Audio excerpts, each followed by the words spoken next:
अशा परिस्थितीमध्ये झक मारले हे शिक्षण आपण दुसरं काहीतरी करूया, नोकरी करूया आणि बाकीच्या भावंडांकरता आपण पैसे जमा करून त्यांचं शिक्षण करूया, असा विचार तुमच्या मनात नाही? मला लहानपणापासून पुस्तकं वाचण्याची फार आवड त्याच्यामुळे एक सिद्ध झाला होता माझ्या मनात, शिक्षण हे सर्वात श्रेष्ठ आहे,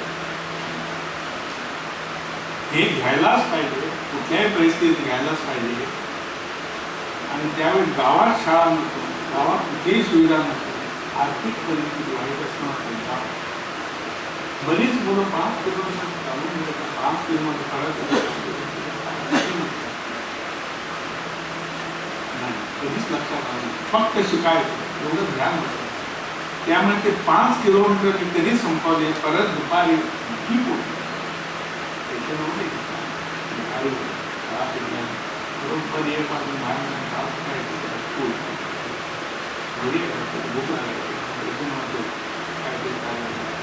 पण ते 5 किलोमीटर परत चालू कधीच लक्षात आलं आणि हे वेगळं इतकंच नव्हे तर मला NCC फार आवडते. आठवड्यातून जाऊन घरी येऊन जे काय घेऊन परत 5 किलोमीटर परत 5 म्हणजे आठवड्यात 20 किलोमीटर चालायचा. लहान महिन्यात बऱ्याच वेळा अनवाण पण ते ध्येय होतं, शिकायचं पुस्तक वाचलं. त्यावेळी आमच्याकडे कल्याण मॅगझिन होतं, फार उद्बोधक मॅगझिन होते, मला फार आवडत होते. त्याच्यापासून मला बरीच शेती मिळाली, शिकायला म्हणून मी आलमी हायस्कूल छान दिली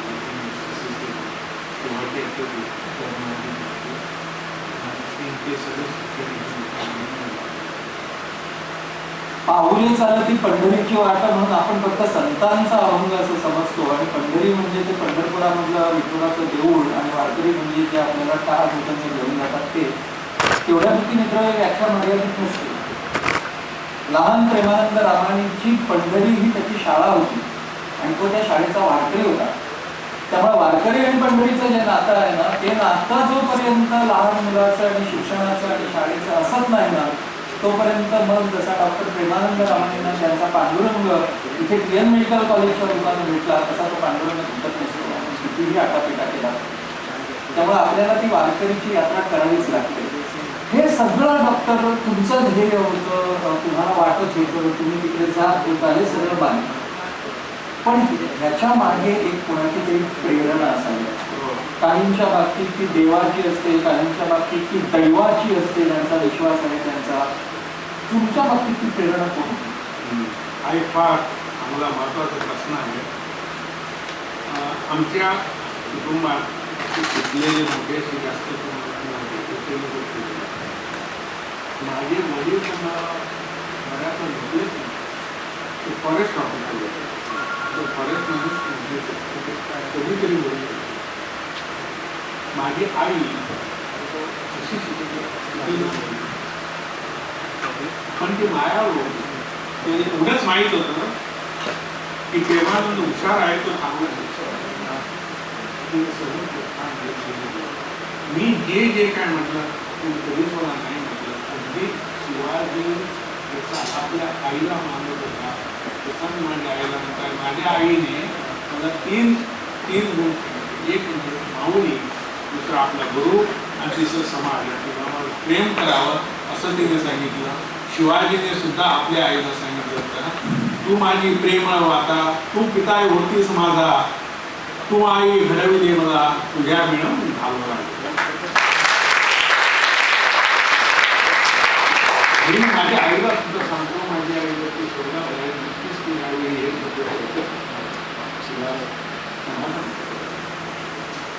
त्या आईने मला सगळं प्रोत्साहन दिलं. त्याच्यामध्ये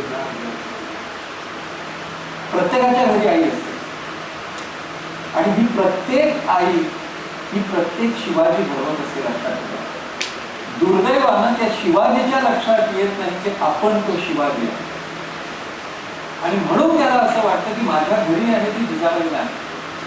मुळात त्याला जर का कळलं ना की मीच तो शिवाजी, तर मग घराघरामध्ये प्रत्येक आई ही जिजामाता होऊ शकते. जशी ती डॉक्टरांच्या घरची साडी.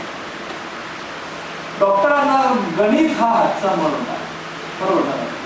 100 पैकी 100 आणि नंतर मला वाटतं 200 पैकी 199 SSC मध्ये असे फर्स्ट इयरमध्ये असे तुम्हाला गुण मिळाले होते.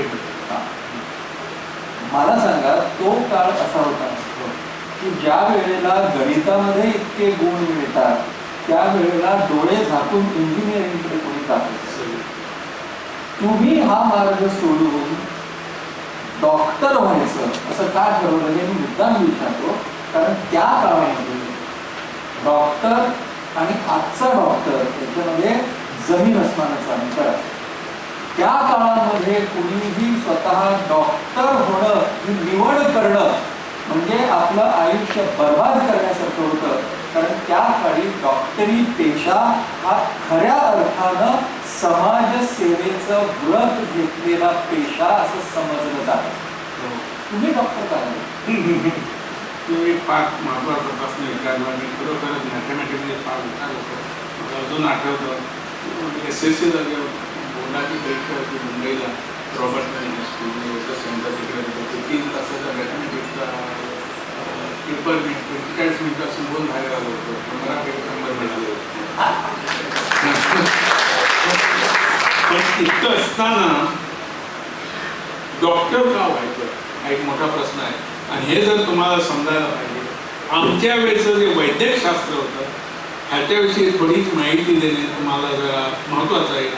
आमच्या वेळी हा असा दवाखाना असायचा, एक डॉक्टर असायचा, साधे टेबल आणि बाजूला तो बाकडा असायचा जिकडे ते सगळे पेशंट येऊन बसलेले असायचे. बऱ्याच वेळा नुसतंच डॉक्टरला विचारून काय झालं विचारून तेवढं खरवतं पेपरावर. कधी कधी जरा उठून ते नुसतं आपला स्टेथोस्कोप इकडे तिकडे लावायचा, परत बसायचं, परत ते खरवडून डाव्या हाताने पटकन त्या खिडकीतून आतमध्ये घ्यायचा की 5 मिनिटात लगेच एक हात बाहेर यायचा, त्याच्याकडे ती बाटली असायची, त्याच्या 2 मार्क करायचे. आणि महत्वाची गोष्ट मी ऑब्झर्व करीत होतो की रोग कुठलाही असो त्याच्यात ते औषध असायचं ते लालसरच असायचं. म्हटलं सगळ्यांना लालसर औषध कसं? तेव्हा मी तुम्हाला सांगितलं असं मला वाटलं त्याच्यानं. त्यावेळी सुद्धा सागर बंधनातून जेव्हा धन्वंतरी वरती आले होते तेव्हा त्याच्या डाव्या हातात अमृत कलश होता.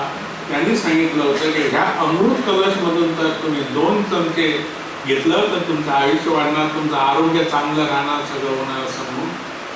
तर मला वाटलं हा तर अमृत कलश तर नाही ना कंपार्टमेंट सगळ्यांना. कारण औषध जरी लालसर सगळ्यांना दिलं, आश्चर्याची गोष्ट म्हणजे रुग्ण बरे व्हायचे. ही एक गोष्ट झाली. तर हे गुण काय आहे हे मला समजून घ्यायचं होतं. दुसरी एक गोष्ट अशी आहे की एखादा रुग्ण दवाखान्यात जाऊ शकत नाही, तो घरी बसला आहे, ते घरी जाऊन नातेवाईक डॉक्टरला बोलवतात. डॉक्टरला सकाळी 10:30 जाऊन बोलवायचं, हा येतो मी डॉक्टर सांगायचं मोठ्या आनंदाने. आणि सगळे लोक वाट बघत थोडे झोपत इकडे बसत सगळे जर बसले तर डॉक्टर रात्री 10:30 यायचे. पण एकदा का डॉक्टर आले की सगळ्यात एकदम उत्साह व्हायचा. सगळे लोक आले डॉक्टर आले. बाहेर हॉलमध्ये सगळे जमायचे डॉक्टर. आणि डॉक्टर सुद्धा किती 10:30 रात्री वाजले असले तरी पण ते एकदम शांत मनाने पोट मोठं काय असला तर स्टेथोस्कोप चष्मा वगैरे लावून कसं काय बरं आहे ना, सगळी मंडळी कशी आहे, कशी आहे ती मुक्ताची शाळेत, तिचा अभ्यास कसा चालला आहे आणि काय हो तुमची तब्येत कशी आहे, बरी आहे ना, औषध वगैरे घेता ना तुम्ही, आणि काय सुनबाईला काय चौथ्यातलं गरोदर आहे ना, कधी आहे तिला वगैरे फॅमिली गोष्टी करायच्या. डॉक्टर पण सगळे खुश व्हायचे. इतकंच नव्हे ते खुश व्हायचे एवढंच नाही तर पण भिंतीवर टांगलेली ती चित्र सुद्धा खुश व्हायची डॉक्टरला बघून. एवढं डॉक्टर महत्व असायचं. डॉक्टर साधारण 20 मिनिटं तिकडे घालवायचे, त्याच्या 18 मिनिटं पहिले इकडेच नातेवाईकडे बोलण्यात जायची. नंतर म्हणून डॉक्टर हळू आतमध्ये जायचं तिकडे पेशंटकडे जरा नजर मारायची. डॉक्टर ते बोलतात भगवंत असून पेशंटला ऑलरेडी बरं वाटायला लागायचं. डॉक्टर मग आपला स्टेथोस्कोप काढायचा, तो इकडे परत लावायचा तुझ्याकडे एक इंजेक्शन घ्यायचा आणि परत बाहेर आला की सगळं होते काय झालं काय झालं. डॉक्टर म्हणजे सर सिरियस चेहरा करून रात्र जाऊ दे उद्या बघूया.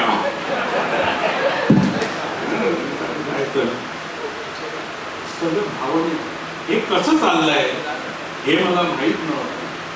म्हणून मी डॉक्टर झालो आणि आज 2014 मध्ये त्याचं उत्तर मला मिळालं. त्याचं उत्तर मला मिळालं की आज असं मी आय एम असोसिएटेड WHO ने सुद्धा मान्य केलं आहे की 70% रोग हे सायकोसोमॅटिक आहे. डॉक्टर जे का प्रेम शब्दांनीच ते बरे होऊ शकतात. डॉक्टरने प्रेम आपला हात लावला तर बरे होऊ शकतात. फक्त 30% रोग ज्याला महागडे औषधं, रुग्णालय, कॉर्पोरेट हॉस्पिटल्स वगैरे वगैरे वगैरे सगळं. पण 70% मेजॉरिटी रोग फक्त डॉक्टरची बोर्ड आणि प्रेमात करणारे बरे होऊ शकतात. हे WHO ने सुद्धा मान्य केलं आहे. ते उत्तर मला आज मिळालं. आपल्याला सगळ्यांना माहिती आहे की नाही मला माहिती नाही, पण म्हणजे जसं आपलं प्रिस्क्रिप्शन वाचता येऊ नये अशी एक डॉक्टर लोकांची परंपरा आहे आणि ती परंपरा आपण कधीही मोडणार नाही अशी हिपोक्रेटिस ओथ घेतना मनातल्या मनात ती दुसरी ओथ पण देत असते की माझी प्रिस्क्रिप्शन कुणाला वाचता येणार नाही याची मी खबरदारी घेईन अशी ती ओथ असते. आपण मोठ्याने देत नाही. पण तसा एक आपला एक पारंपरिक श्लोक आहे संस्कृतमध्ये, तेव्हा आला होता. संस्कृतचा सुभाषित आहे. म्हणजे तुम्ही बघा की वैद्यराज नमस्तुभ्यम यमराज सहोदरा. सहोदर म्हणजे भाऊ. म्हणजे वैद्यराज तुला नमस्कार असो. वैद्यराज म्हणजे अजय वैद्य नाही पण जनरल भाऊ. वैद्यराज नमस्तुभ्यम यमराज सहोदरा, तू यमाचा भाऊ आहेस. तर त्यावेळेला सुद्धा डॉक्टरना म्हणत होते. त्याच्यात फरक केलाय. यमस्तु हरती प्राणान, म्हणजे यम फक्त प्राणच नेतो. वैद्य हा प्राणान धनाविच, तो प्राण पण नेतो आणि पैसे पण देतो. म्हणजे त्यावेळेला पण चालायचं. आता आपण दुःखी व्हायचं काही कारण नाही.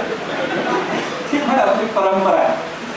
आपण डॉक्टरांच्याकडे जाऊया की हे सांगण्याचा मुद्दा असा की 70% रोग हे सायकोसोमॅटिक डिसऑर्डर्स असतात. हे जर का आपण सगळ्या डॉक्टरी पेशामधल्या लोकांनी लक्षात धरलं ना तर मग हा श्लोक हळूहळू बदलायला पाहिजे आणि तो बदलायला लागेल असा मला विश्वास आहे. आपण डॉक्टरांचं पुढचं ऐकलं ना तर तो कसा बदलता येतो किंवा बदलू शकतो ते कळतं आपल्याला. डॉक्टर वैद्यकीय अभ्यासक्रम डॉक्टरांनी केला म्हणजे सर्जरी लागते. डॉक्टर त्यावेळेला तुम्ही पुन्हा एक वेगळी वाट चोखाळली. जसं मॅथ्समध्ये 100 पैकी 100, 199, 200 पैकी मिळून सुद्धा तुम्ही इंजिनिअरिंगला न जाता मेडिसिनला गेला, तसं तुम्ही सर्जरी केल्यानंतर त्यावेळेला तो ट्रेंड असायचा की पहिला आल्यानंतर मग जनरल सर्जरी, नाहीतर मग ओबी, नाहीतर मग मेडिसिन, नंतर ऑर्थोपेडिक्स, मग पीडियाट्रिक्स, हे असं जसं वाढत गेलं. ते तुम्ही न करता त्यावेळेला फारशी माहीत नसलेली मेडिसिनची ब्रँच न्यूरोसर्जरी. तुम्ही न्यूरोसर्जरीच्या वाटेला गेलात. कशाला? न्यूरोसर्जरी फार किचकट ब्रँच आहे. मेंदू फार कॉम्प्लिकेटेड. शरीराचा राजा आहे तो फार कॉम्प्लिकेटेड आहे. सगळं शरीरात कंट्रोल करायला लागतो. तो मेंदू हा जर शरीराचा राजा आहे तर त्या राजाचा मला राजा व्हायचं होतं आणि म्हणून मी न्यूरोसर्जरी.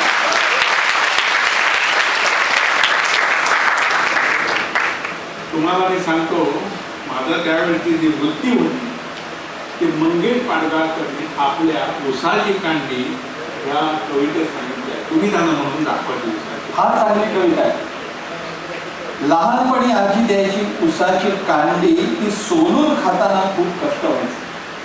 लहानपणी आजी द्यायची उसाची कांडी, ती सोलून खाताना खूप कष्ट व्हायचे.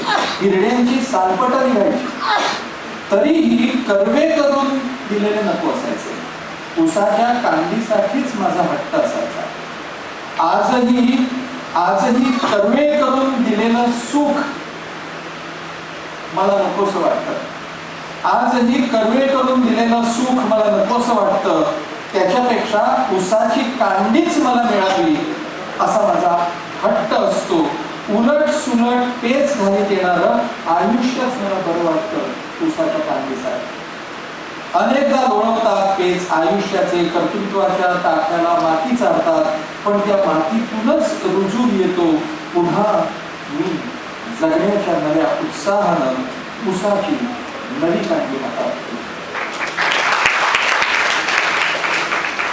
त्यामुळे ती दुसऱ्याला कोणीतरी तुकडे करून दिलेला ऊस हा डॉक्टरांना कधीही आवडला नाही. ते आवडण्यासारखं त्यांचं एकंदर त्यांची जी वागण्याची पद्धत आहे तीही तशी नाही. न्यूरोसर्जरीसाठी डॉक्टरने आपल्याला जितकं करता येईल तितकं केलं आणि मग पुन्हा डॉक्टरांनी एक वेगळं वाटेकडे जायचं ठरवलं. ही वाट आणखी क्लिष्ट होती, सोपी होती, खडबडीत होती, कुठे नेणारी होती याची काहीही कल्पना त्यावेळी कुणालाही नव्हती. कारण स्पायनल सर्जरी हा शब्दच मुळी त्यावेळेला नवीन होता. त्यावेळेला शब्दच नव्हता, वैद्यकीय शास्त्रामध्ये हा शब्द नव्हता. तरी असं असताना डॉक्टर तुम्ही या स्पायनल सर्जरीकडे पाहिला. व्हेरी इंटरेस्टिंग, फार महत्त्वाचा प्रश्न आहे तुम्ही विचारला. आताच सांगितल्याप्रमाणे उसाच्या कांडीसारखं मी कुठे नाही तिकडे जायचं, जे कठीण आहे तिकडे जायचं. तसा एक माझा स्वभाव होता. मी ह्याच रुग्णालयात मेडिकल स्टुडंट होतो. मे महिना आला की सगळे मुलं जायची पलीकडे कुठेतरी गावाला समजण्याची. मी परत येऊन मग ते अनाटॉमी डिपार्टमेंटला जाऊन तो स्पाइन परत स्पाइनची जी रचना आहे मला फार आवडायचं. Engineering piece of superb engineering piece of device आहे ती मला आवडायचं, फारच आवडायचं. त्याच्यामुळे मी तिकडे बसू त्याची परत डिसेक्शन करीत असतो. त्यावेळी आता आहे की नाही माहिती, आता तुमचा विजन मोठा झाला आहे, पण त्यावेळी मी ते डिसेक्शन करून स्पेसिमेन तयार केली दुसऱ्यामध्ये ती म्युझियममध्ये सुद्धा घेण्यात आली. हो, ही मला आवड झाली. म्हणून आता स्पायनल सर्जरीमध्ये नैपुण्य मिळवायचं हेच मी तेव्हा ठरवलं. पण ती इकडे हिंदुस्थानात नव्हती. त्यामुळे मला ते शिकायला हायर एज्युकेशन घ्यायला university of Newcastle upon time इंग्लंडला जावं लागलं. तिकडे जाऊन ते मी शिक्षण घेतलं. स्पायनल सर्जरीमध्ये नैपुण्य मिळावं तिथे तुम्हाला न्यूकॅसलमध्ये तुम्हाला research can of the year म्हणून तिकडे पण मी बराच रिसर्च केला होता. त्यामुळे मी याच्या आधी 1 वर्ष आधी त्याच्यानंतर अर्थातच पुन्हा आपल्या त्यावेळेला डॉक्टर तिकडे राहिले असते तर आज ही मुलाखत घेण्याचा प्रसंग आमच्यावरती आला नसता. पण आपण जे ज्ञान मिळवलं आहे त्याचा फायदा हा इतरांकडे न करता पुन्हा आपल्या देशामध्ये परत जावं आणि तो फायदा आपल्या देशामधल्या लोकांना करून द्यावा त्या एकमेव भावनेनं डॉक्टरांनी आपलं तिकडचं शिक्षण पूर्ण झाल्यानंतर ताबडतोब मुंबई गाठली. तिथे आपलं सायन हॉस्पिटलमध्ये न्यूरोस्पायनल सर्जरीचं वेगळं डिपार्टमेंट सुरू केलं आणि शस्त्रक्रियेमधलं जे जे नाविन्य आहे ते सगळं भारतामध्ये आणायचा फक्त तुम्ही प्रयत्न केला. काय काय होतं याच्यामध्ये, म्हणजे काय गोष्टी तुम्ही सुरू केल्या? त्यावेळी मी आम्ही सांगितलं त्याप्रमाणे स्पायनल सर्जरीची नव्हती. त्याशिवाय स्पायनल इनस्टॅबिलिटी जी असते त्यांना लूज झालेलं असतं तो कसा रिपेअर करायचा, त्याच्यानं कसं सुधारायचं हे तर कोणालाच कळत नव्हतं. त्यामुळे ह्याच्यावर विचार करून रिसर्च करून मी त्यावेळी ती क्लिक पद्धत तयार केली, टेक्निक तयार केली. हे फ्लिप टेक्निक करताना मला सांगा की ते स्टेबिलायझेशन करायला त्याला 2 ग्राम ते सगळ्याच पेशंटच्या आयडिया तिथून काही मिळत नाही. त्यामुळे मी सायन हॉस्पिटलला पहिली एशियातली पहिली 2 महिने त्याच्यात मला पाहिजे तेवढी हाडाची ट्रीटमेंट मिळायची आणि ती मी फ्लिप पद्धत जी काढली होती ती सारी जगमान्य झाली.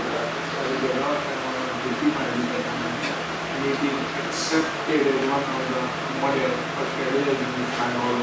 ती ते एकदा चालू झाल्यावर बरेच इथे स्पायनल सर्जरीचे प्रकार झाले. आता स्पायनल सर्जरी नवीन टेक्निक काढायचे ते इन्स्ट्रुमेंट काढायचे. त्यामुळे मी तसेच इन्स्ट्रुमेंट सगळे तयार करायला लागले. मद्रासची जास्त कंपनी आहे त्यांनी माझ्याबरोबर कोऑपरेट केली. बरेच नवीन इन्स्ट्रुमेंट तयार केलं राहिलो, इन्व्हेन्शन करीत राहिलो, इन्स्ट्रुमेंट तयार केले आणि त्याच्यानंतर पण मुख्य गोष्ट म्हणजे लोकांना शिकवायचं नुसतंच आपल्याकडे म्हणून मी वर्कशॉप सुरू केली. वर्कशॉप सुरू केले तर एवढी गर्दी व्हायची की आतून कंट्रोल येईल म्हणून शेवटी सर्कस सारखं माझी टीम तयार केली आहे. एकदम सर्कस सारखं आपली सगळी सामुग्री सगळी टीम घेऊन कन्याकुमारी ते गुवाहाटी आणि विशाखापट्टणम साऱ्या हिंदुस्थानात किंवा सगळ्या हॉस्पिटलमध्ये जाऊन तिकडे वर्कशॉप करून त्यांना सगळ्या पद्धती दाखवते. साऱ्या सगळ्या लोकांना शिकवलं. नवीन डॉक्टर तयार केले. इतकंच नव्हतं लक्ष बाहेर पण गेलं. बाजूच्या सगळ्या गोष्टी मुंबईच्या बाहेरून सगळं अरब कंट्रीज मेक्सिकोपासून सगळे लोक आणि आफ्रिकन लोक यायला लागले. कारण आजपर्यंत माझ्याकडे इंडियन अजून 8 दिवस परत गेलेले शिकवायला येतात ते शिकतात. नंतर मग तेवढ्या वेळेनंतर मला मग DVD काढावं लागलं. प्रत्येक माझ्या ऑपरेटिंग टेक्निक्स आहे त्याच्या एका मागून 22 आणि सांगायचं म्हणजे इंटरेस्टिंग पार्ट म्हणजे माझी जी पहिली DVD पुलिससाठी आली ते आता हयात नाही पण जे CR येत होते त्यांनी ती बघितली आणि त्यांनी स्वतः त्याचं कंपोज केलं. त्यांचा चिरंजीव सतीश यांनीच आणि त्यांचाच सदर जे महेश कांबळे यांनीच ते जाऊन एका स्टुडिओनंतर रेकॉर्डिंग करून ते म्युझिक त्यांनी केलेलं. तर अशा काही स्मरणीय गोष्टी आपण चांगलं कार्य करीत राहिलो. मागे न बघता इकडे न बघता इकडे एका दृष्टीने आपण काय करीत राहिलो त्याच्यामध्ये आपल्याला मजा असते. हे जे आपल्याला सक्सेस मिळते त्याच्यापासून जे मनाला समाधान मिळते ते सर्वश्रेष्ठ ते मला निघत मिळलं. 22 DVD आज माझे आहेत ते सगळे यूट्यूबवर कधीच मी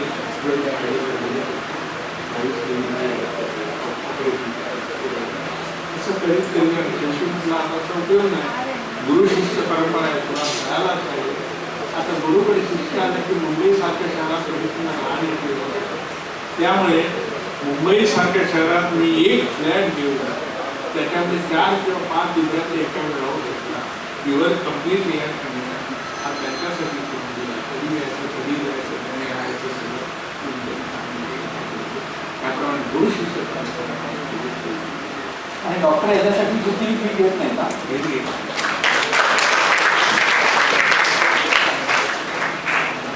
आम्हा मुलाखत करायला मध्ये मध्ये गुगली टाकायची सवय तर मला सारखं वाटतं की हे फार सरळ चाललं तर डॉक्टर त्याला गुगली टाकतो. हो असं म्हणतात की ज्या वेळेला एखादा मल्ल आपल्या शिष्याला कुस्ती शिकवतो त्यावेळेला तो त्याच्यावर मात करण्यासाठी एक पट त्याला शिकवत नाही. तो हातचा राखून ठेवतो आणि त्याच्यावर मात करतो. तुम्ही तसं काही राखून ठेवता की तुमच्याजवळ जे आहे ते भरभरून देता? तर तुम्ही तर मल्ल होते कशा आमच्या डॉक्टरमध्ये सुद्धा अशा गोष्टी आहेत. आम्ही जेव्हा स्टुडंट होतो तेव्हा आमच्याकडे कॅज्युअल्टीमध्ये आम्ही कॅज्युअल्टी ड्युटी केली तर बरेच असे ॲक्सिडेंट झाले मोटरसायकल पडले. काय झालं कॉलेज फ्रॅक्चर झाले.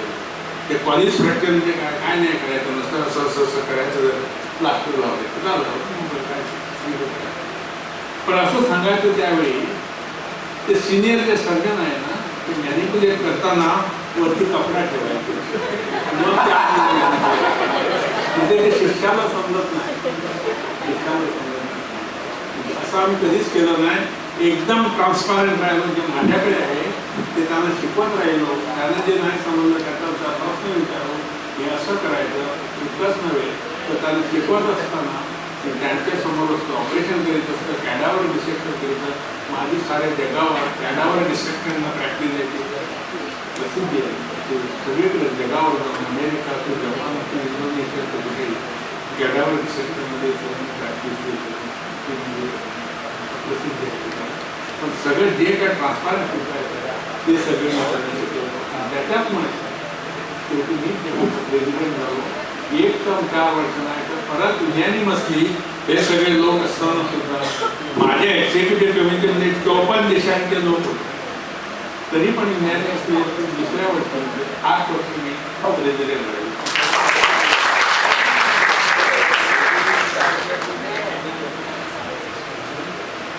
डॉक्टर तुम्ही सायन हॉस्पिटलमध्ये हे सगळं हो. पण एक वेळ अशी येते शेवटी ती महापालिकेची काय असेल किंवा सरकारची काय असेल शेवटी ती नोकरी असते, त्याला वयाचं बंधन असतं. त्याच्यानंतर रिटायर व्हावं तिथनं रिटायर झाल्यानंतर तुम्ही मग लीलावती हॉस्पिटलसारख्या पंचतारांकित त्याला हॉस्पिटल म्हणता येईल त्या पंचतारांकित हॉस्पिटलमध्ये गेलात. अजूनही कुठे जा सायन हॉस्पिटल, नायर हॉस्पिटल म्हणा, KVM म्हणा, JM म्हणा, यांच्यामध्ये येणारे रुग्ण इथे करावी लागणारी प्रॅक्टिस आणि लीलावती सारख्या पंचतारांकित हॉस्पिटलमध्ये करावी लागणारी प्रॅक्टिस याच्यामध्ये जमीन असणारा फरक आहे असा सगळ्यांचा समज असतो, गैरसमज असतो, पण मत नक्की असतो. कारण त्याला कॉर्पोरेट हॉस्पिटल्स म्हटलं जातं आणि सगळ्यांना असं वाटतं की त्यांचं एकमेव ध्येय हे पैसा कमावणे आहे आणि त्याच्यामध्ये डॉक्टर लोकांचा बळी जाईल.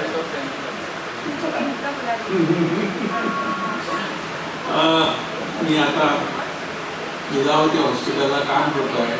लीलावती हॉस्पिटल एक कॉर्पोरेट हॉस्पिटल आहे, पंचतारांकित हॉस्पिटल म्हणा तुम्ही. हे जे हॉस्पिटल आहे बांद्र्याला आहे, सगळ्या सुविधा आहेत तिकडे, परेशान आहे ते सगळं. तुम्ही कुठलीही मशिनरी म्हणा, कुठली टेक्नॉलॉजी म्हणा, नवीन नवीन MRI ज्याच्यामध्ये सूक्ष्मरित्या आपण डायग्नोसिस करू शकतो अशा सगळ्या सुविधा तिकडे आहेत. हे कॉर्पोरेट हॉस्पिटल आहे, पब्लिक हॉस्पिटल नाही. It is service provided and it provides you the technology which is very expensive and they are corporate, they have to recover that money and at the same time because they are corporate त्याच्यामुळे they are also to make some money. पण मी असं म्हणू शकत नाही की they are there to make money. They are there to serve people. They have got the technology आहे आणि त्याच्यापासून ते तिकडे तुम्हाला सरप्राईज असेल की आमच्याकडे एका माझी बायको आली होती माझ्याकडे आणि तिला पण असंच वाटत होतं की लॉबीमध्ये बसली होती आणि ते लॉबीमध्ये सगळं शेतकरी होते. ते शेतकरी इकडे हो, शेतकरी सुद्धा इकडे येतात कारण शेतकऱ्यांना सुद्धा आता गव्हर्नमेंटची सरकारची मदत मिळत होते आणि त्यांना पण जाणीव असते इकडे सगळ्या सुविधा आहेत आणि त्यांची सेवा चांगली होते. हा जो आस्पेक्ट जो आहे मला तो समजायला पाहिजे. नंतर मग हा जो गोंधळ आहे मला की पंचतारांकित म्हणजे लोकांना पेशंटला काम आहे बरोबर नाही. ॲडव्हान्स एव्हरी डे नवीन नवीन काल MRI अमुक कोटी देऊन घेतलेला 2 वर्ष गेलेला काल नवीन MRI घेतात ते कारण त्याच्या नवीन टेक्नॉलॉजी असते, त्याच्यापासून सगळ्या सुविधा असतात, चांगल्या डायग्नोसिस होतात. पैसा कुठून तरी यायला तो रुग्णाकडे नाही गोष्टी असतात. त्याच्यामुळे सर्वसाधारण ते रुग्णालय जे असतात सार्वजनिक रुग्णालय असतात पंचतारांकित तुम्ही जे म्हणाला मी कॉर्पोरेट म्हणतो, मी म्हणत ना पंचतारांकित, पण ह्याच्यामध्ये हा जरा फरक असतो आणि ह्या फरकाचा हा जरा पण ह्या हॉस्पिटलमध्ये गरीब लोक सुद्धा सेवा मी थोडंसं डॉक्टरना परत डॉक्टर तुम्हाला मागे घेऊन जाणार. आपण या चित्रफितीमध्ये बघितलं नाही किंवा ऐकलं नाही असा एक अतिशय डॉक्टरांचा एक स्वभावाचा महत्त्वाचा पैलू त्यांच्या ताठपणा या आत्मचरित्रामध्ये आहे. आपण सगळ्यांनी पुस्तकं अवश्य वाचलं पाहिजे. किंवा डॉक्टरांनी लिहिलेली सगळीच पुस्तकं वाचली पाहिजे. म्हणजे मला न्यूरोसर्जरीमध्ये काही समजणार नाही ते सोडून द्या, पण बाकी जी पुस्तकं लिहिली आहेत ती सगळीच वाचली पाहिजे प्रत्येकाला.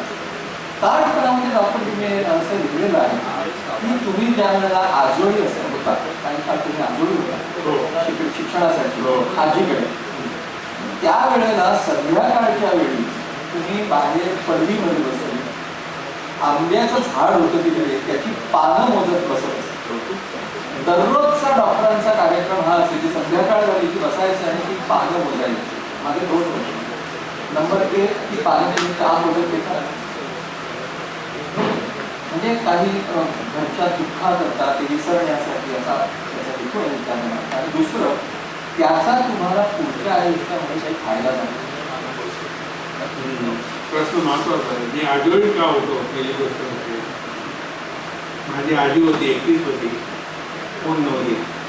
म्हणून माझ्या आईला वाटलं, माझ्या आईची आई ती संपत्ती वाटली की प्रेमानंद तिकडे पाठवावं, ती आजी बरोबर राहील. आता संध्याकाळ झाली की 5 वाजल्यावर आजी आणि बाल्कनीमध्ये जाऊन बसायचं. आमच्याकडे आमच्या 2 मांजरी त्या पण आपण बसतो. आता किती झालं तर आमच्या वयाची दुकानाची आधी केली, मी किती बोलणार, काय बोलणार. तेव्हा मला आहे नो मूड असतो किती, पण वृत्ती इंग्रजी काहीतरी करायला पाहिजे, गप्प होत नाही. मग काय समोर झाड होतं, झाडाची पानं होतं. पण असं करत करत मला नंतर सवय झाली. आणि त्या सवयीची मला आता मला एवढा फायदा झाला की एवढ्या लहान वयात मला अध्यात्माची सवय झाली. एका जागी बसून एका चित्ताने मला मदत करायचं 15 मिनिटं 20 मिनिटं अर्धा तास त्याच्यानं माणसाला कॉन्सन्ट्रेशन अध्यात्म मानसिक दृष्टी असते आपली एकदम सरळ राहते आणि त्याच्यामुळे त्याला रिसर्च करायला चालना मिळते. आता जे यंग जनरेशन आहे चंचल आहे, त्यांची वृत्ती एकदम चंचल. आता एक विचार नंतर तो विचार नंतर तो विचार, बुद्धी एकदम सरळ. ती सरळ राहिली you cannot be productive, you cannot make benefit. You can full people writing that I am writing this case report but you cannot make benefit. ते जर करायचं असेल तर अध्यात्माची गरज आहे. ते मला अध्यात्म अगदी लहानपणी कळत नव्हतं. किती गोष्टी आपण नकळत करत असतो, आपण त्याचा कसा आपल्याला फायदा होतो पण तोही नकळतच होतो. पण ज्याला ती गोष्ट आपण का करत होतो आणि त्याचा फायदा आपल्याला कसा झाला हे कळलं ना, त्यांच्यातलेच मग थोडे लोक प्रेमानंद रामाने आपण हेच करतो पण आपल्याला नाही कळत त्याचा उपयोग कसा झाला हे नाही सांगता येत आपल्याला. ॲनालिटिकल माइंड ज्याला म्हणतात ना, ते डॉक्टरांच्याकडे सतत होतं लहानपणापासून आणि ते अजूनही आहे.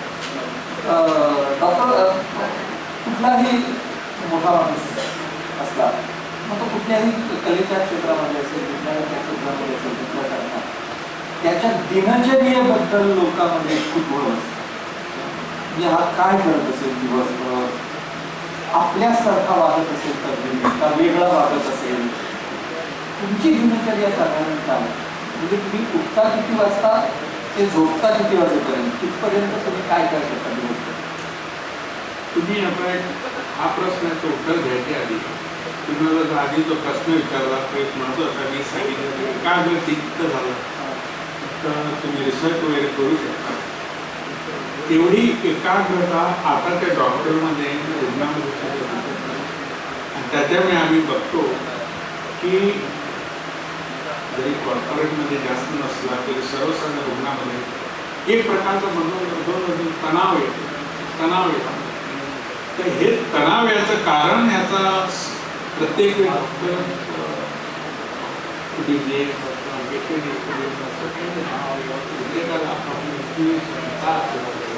आता तुम्ही सामाजिक घेतलं सगळीकडे गर्दी असते, प्रत्येककडे गर्दी असते. हे करते प्रत्येक रुग्णाला प्रत्येक डॉक्टरांनी ॲक्सिडेंट करायचं हे करायचं हे शक्य नसते. पण बऱ्याच वेळा पेशंटला असं वाटत नाही, कारण डॉक्टर आपल्याबरोबर त्याच्यामुळे गैरसमज होऊन जास्त तणाव होतो. डॉक्टर आणि पेशंट हे समज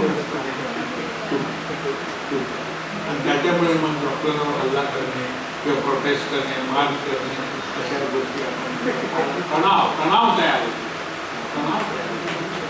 बारीक जर तुम्ही असा विचार केला हा तणाव हॉस्पिटलमध्ये येत आहे की डॉक्टर आणि सगळेच एका दुसरीकडे बघितलं. परवा मी जात होतो, मला गेल्या महिन्यात वेस्ट इंडिजला जायचं होतं की ब्रिटिश मला विजा घ्यायची होती. मला तुला कॉम्प्लेक्स दुपारी अपार्टमेंट ते बाहेर फुटपाथवरच मी लाईनमध्ये उभा होता. त्यात बघतो तर एक असा माणूस हा यंग आहे, तो 22 years old, कॅन्डले शर्ट आहे, टाय आहे, तिकडे एखाद्या खांद्याला आहे आणि रस्त्यावर एकदम जोरात बडबडत चालला आहे. वेडा नव्हता तो इयरफोनवर बोलवत होता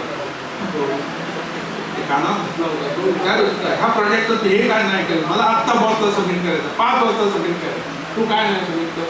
आणि बघतो तर जाऊन पटकन येतो, कोक आणि तो बर्गर घेऊन आला तुम्ही खाली, ते लंच होतं त्याचं कानाला गेला होता आणि तेच रस्त्यावरून हात करत होता.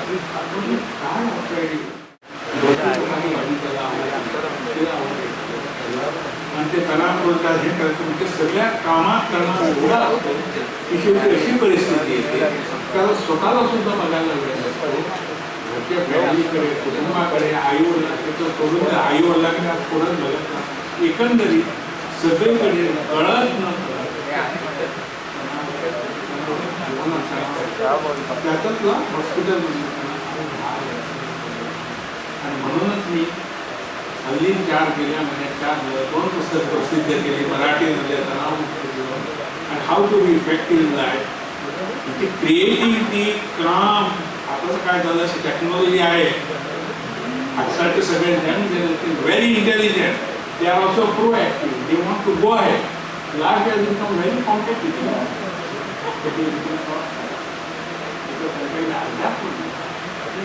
सक्सेस लगेच पाहिजे आजच्या आज. त्यांना पैसा मिळतो, कॅम्पसमध्ये इंटरव्ह्यू येतात, लाख पॅकेट मिळतात, 3 वाजता 12 वाजता घरी आलो, जमलो तर 4:30ला उठायलाच पाहिजे. आणि 4:30ला उठून पहिलं मी थोडा वेळ बसून अध्यात्म करतो, बसून एखादी शुद्ध करीत तयार सुखार नाही ते दररोज म्हणत असतो. आणि ती चिंता तणाव जरा दूर करतो. नंतर मी जॉगिंगला जातो, दररोज जॉगिंगला जातो. किती जॉगिंग करतात? जॉगिंगचे दररोज आमचे प्रोग्राम असतो, कधी 20 किलोमीटर, कधी 15 किलोमीटर, कधी 18 किलोमीटर ते चाललेलं असतं. असं एकदम म्हणा असं. त्याच्यामुळे मी आज सुद्धा कमीत कमी 4 मॅरेथॉनमध्ये भाग घेतला. आता पुढच्या महिन्याला साताराला हे मॅरेथॉनला जायचं आहे.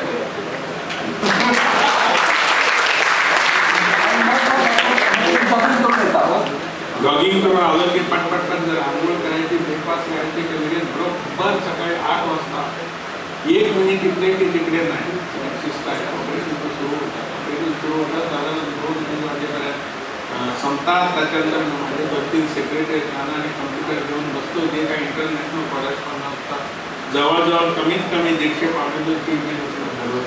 आणि आज आन्सर नाही केलं म्हणजे ते 300 होतात.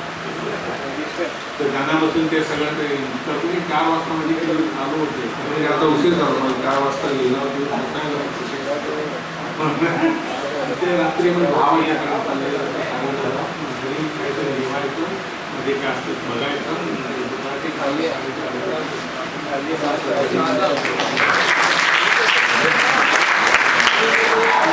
नवीन सुरू झालेलं नाही. हे किती वर्ष डॉक्टर? 40 वर्ष सुरू आहे. आणि त्याशिवाय मग आमचं ते पॅशन असतं सगळं. स्पायनल सर्जरी हेच माझं पॅशन आहे. ते करताना मला आज सुद्धा एवढी आवड असते, स्टुडंटना शिकवायला एवढी आवड असते. त्याशिवाय मी वर्कशॉप्स घेतो, कॅडावर वर्कशॉप घेतो आणि त्याशिवाय माझं ते लिखाण चालू असतं. सगळे स्टुडंट येतात, गुरु शिष्य परमा सगळीकडे जातो. मी बाहेर जाऊन तिकडे पण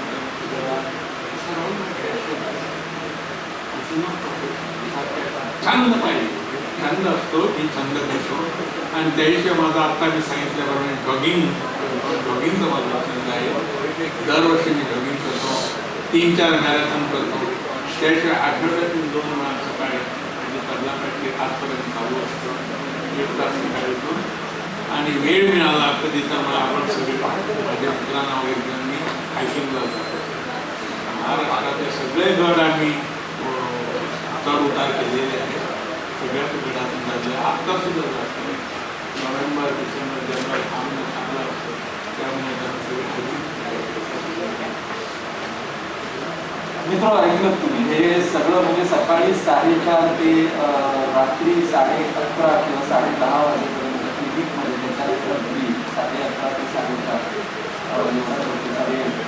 आणि तरी सुद्धा दुसऱ्या दिवशी डॉक्टर जमत नाही, दिसत नाही, वगैरे रागा वगैरे माझ्या काही काळाच्या सहवासामध्ये माझ्या लक्षात कधी आले नाही.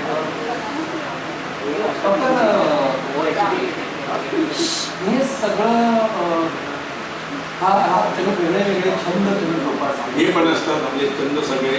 याशिवाय मला बऱ्याच ठिकाणी टीव्हीचे प्रोग्राम घ्यायचे असतात, कॉर्पोरेट प्रोग्राम असतात, खाया लोकांना आयोजित असे प्रोग्राम असतात. बाहेर पण पब्लिकमध्ये त्यांचे पण असे भाषणं करायचे आणि त्याशिवाय जगावर जाऊन सगळीकडे लेक्चर सगळे घ्यायचे असतात. आणि मग पुस्तकं आतापर्यंत मी 44 पुस्तकं लिहिले, प्रसिद्ध केले. Medical and non medical textbook आणि 45वा medical textbook for the world ते आता चालू आहे. ती सगळी पुस्तकं म्हणजे स्मृती पण चालू आहे. तो पण एक माझा छंद आहे. बरेचसे छंद सगळे घेऊन बसलेलो असतो आणि त्याच्यामुळे मन सगळे ह्याच्यामध्ये सगळे मन त्याच्यामुळे मी पैसा किती करतो, मी काय करतो, ते काय वेळ नसतो. डॉक्टर एक म्हणजे तुम्ही तणावमुक्त जीवन तरुणापुढील आव्हान असं एक डॉक्टरांनी फार सुंदर पुस्तक लिहिलेलं आहे. अलीकडेच रिलीज झालं. उद्धव ठाकरे होते, डॉक्टर अमित ठाकरे होते, शास्त्रज्ञ, त्यांनाच तिथे प्रकाशित झालं. तुम्ही अवश्य वाचा.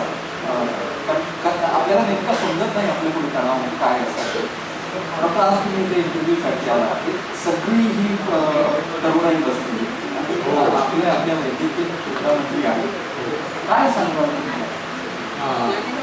काय सांगावं त्यांना तर धन्वंतरीने करत घेऊन आले होते. त्यांनी सांगितलं होतं तुम्ही अमृत प्या, चांगलं होईल. म्हणजे अमृत म्हणजे एक्झॅक्टली काय ते मी अनालाइज करायला रिसर्च केलं. आणि ते अमृत म्हणजे आता इकडे सांगलंय तुम्ही दररोज भरपूर पाणी प्यायला पाहिजे, कमीत कमी 16 लिटर पाणी प्यायला पाहिजे. आहार आपला चांगला पाहिजे, कमीत कमी 400 ग्राम त्याच्यावर फ्रूट्स वगैरे असायला पाहिजे. तेलकट आंबट जास्त खायचं नसतं. दररोज नित्यनेहमी व्यायाम करायला पाहिजे, वृत्ती चांगली ठेवायला पाहिजे, थोडंसं अध्यात्म करायला पाहिजे. आणि त्याहीशिवाय प्रत्येक माणसाला छंद पाहिजे. छंद पाहिजे. माझ्याकडे आहे 15 छंद, एक तरी छंद पाहिजे. छंद असल्यामुळे काय होतं, एकदा आपण त्या छंदात गेलो की आपण जग सगळं विसरून जातो.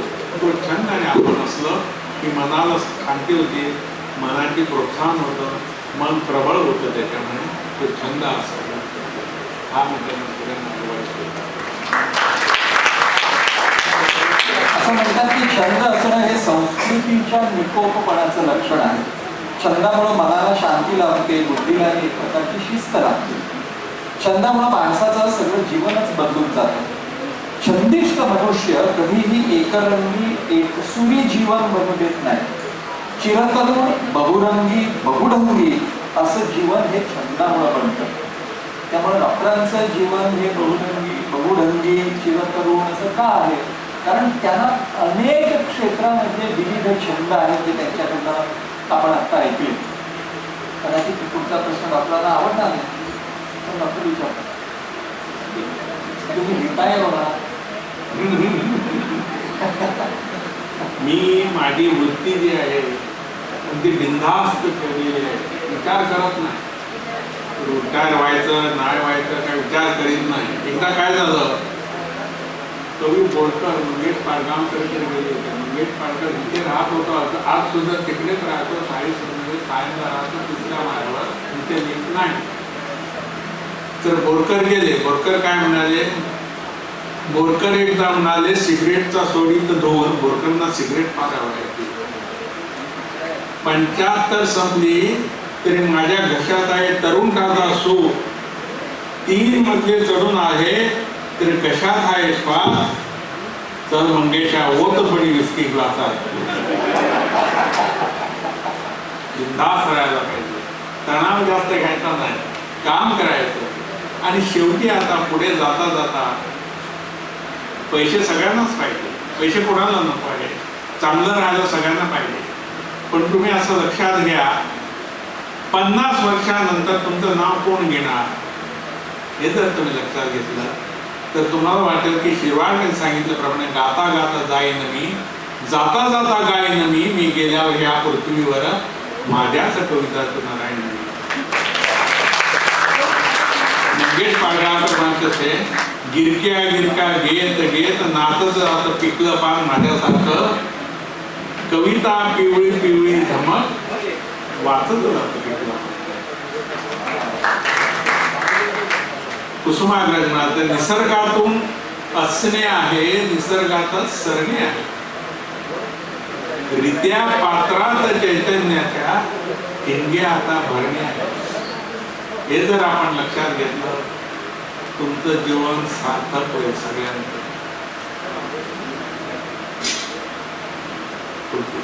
शेवटची तुम्ही आता विचारलं मला ते तुमच्या आता जीवनात दृष्टिकोन काय, हेतू काय आहे.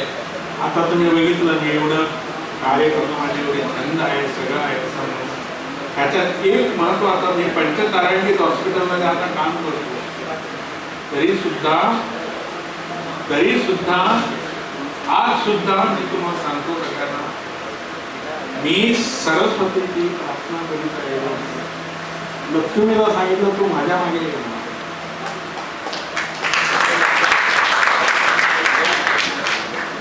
विद्यार्थी जसं लोकांना शिकवायला गेलं तसं जसं नवीन आलं ते मी शिकत राहिलो. म्हणून आज माझ्याकडे विद्यार्थी येतात. मी जर माझी ती जुनी विद्या होती ते तर घेऊन राहिलो असतो, आज पण विद्यार्थी आले नसते. कारण सगळे सायन्स सगळे ॲडव्हान्स होते. त्यामुळे आज सुद्धा मी जसं लोकांना शिकवतो तसं मी सुद्धा स्वतः विद्यार्थी आहे, मी सुद्धा शिकतच राहिलो आहे. आणि ह्याशिवाय माझे तुमच्या सगळ्यावर प्रेम आहे, तुमच्या सगळ्यावर माझं प्रेम आहे. मी तुमच्यावर प्रेम करतो आणि ह्याच्यामुळे जो मला आनंद मिळतो तो पैशाहून 4 गुणा 5 गुणा किती गुणा मोठा असतो. तुम्हा सगळ्यांना माझे